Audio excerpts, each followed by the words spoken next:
je suis Hubert Dupont, je suis le gérant de la fourrière départementale.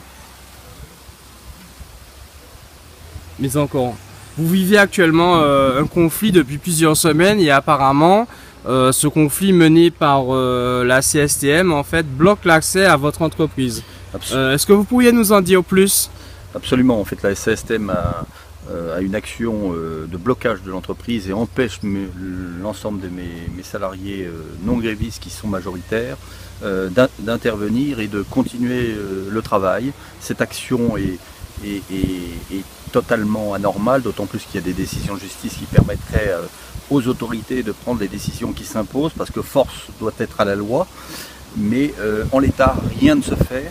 L'entreprise est donc bloquée, peut-être définitivement en difficulté, et il est urgent que l'on vienne au secours de cette entreprise et au secours des emplois, parce que tout seul je ne pourrais pas sauver cette entreprise, sauver mon entreprise. Et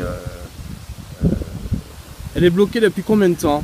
Eh bien ça fait déjà 9 semaines que nous sommes bloqués, et la CSTM a quitté la table de négociation et a demandé des revendications totalement déraisonnables, à savoir une indemnité tout confondu pour un salarié de 32 500 €, plus une augmentation de salaire de plus de 32%, ce qui est inconcevable. Je pense que la CSTM n'a qu'un objectif, c'est de tuer mon entreprise et par là même tuer les emplois que j'ai créés, 9 emplois qui risquent de disparaître si rien ne se fait dans les jours qui viennent. Alors vous avez déjà interpellé la justice, les élus, les politiques. Aujourd'hui, quel est votre ressenti?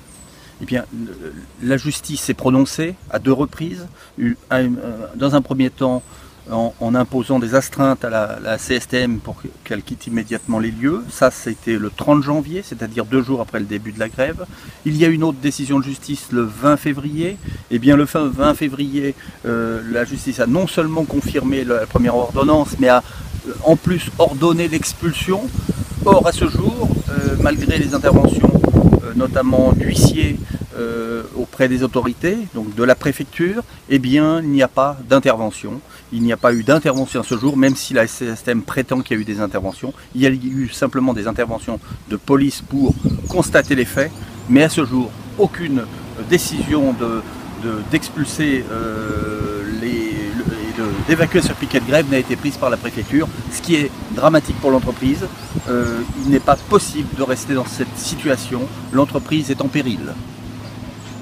Mais alors s'il n'y a pas de pouvoir exécutif dans ce pays, qu'allez-vous faire? Qu'est-ce que vous allez bien pouvoir faire? Eh bien, malheureusement, j'ai investi, j'ai créé une belle entreprise, probablement la plus belle entreprise de dépannage et fourrière de Martinique, parce que j'ai mis des moyens. J'ai notamment en matière de normes, ISO 9001, ISO 14001, j'ai investi beaucoup pour avoir un bel outil et avoir une équipe fière de l'outil qui a été mis en place. Ils y ont d'ailleurs largement participé, et on voit cet outil disparaître par la volonté d'un syndicat, mais je qualifierais peut-être pas de syndicat finalement, c'est une organisation, la CSTM, qui a une action qui n'est pas une action syndicale, mais une action politique. Et contre cela, une entreprise ne peut rien faire, puisque les revendications syndicales ne sont pas la motivation réelle de ce conflit. On veut la mort de mon entreprise. Et des emplois et de vos collaborateurs, vraisemblablement. Et bien entendu, ça aura comme conséquence, si on ne vient pas à mon secours, si on ne vient pas au secours de l'entreprise, effectivement, d'être obligé de licencier l'ensemble de mes collaborateurs.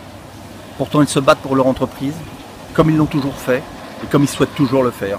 Je rappelle qu'il n'y a que 3 salariés grévistes, les plus récents dans l'entreprise, et qui ne comprennent pas qu'ils sont manipulés par un syndicat, par la SASTM, Ok. C'est Mais combien de temps il vous reste selon vous en fait? Ça fait déjà 9 semaines. Il vous reste combien de temps à peu près selon vous à pouvoir tenir cette situation?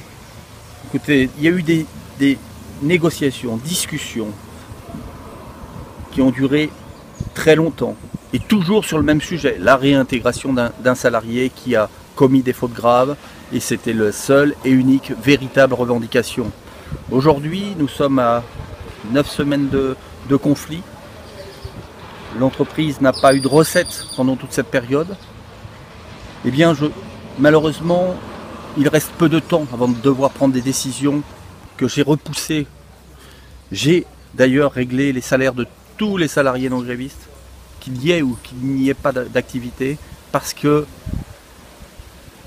ça me paraissait normal de continuer l'entreprise et de la sauver, parce que j'espérais que la CSTM ait à un moment donné compris qu'il fallait arrêter ce mouvement. Eh bien, ce n'est pas le cas. Donc, je n'ai plus beaucoup de temps parce que c'était la question posée. Je pense malheureusement que dès la semaine prochaine, je devrais prendre des mesures, des premières mesures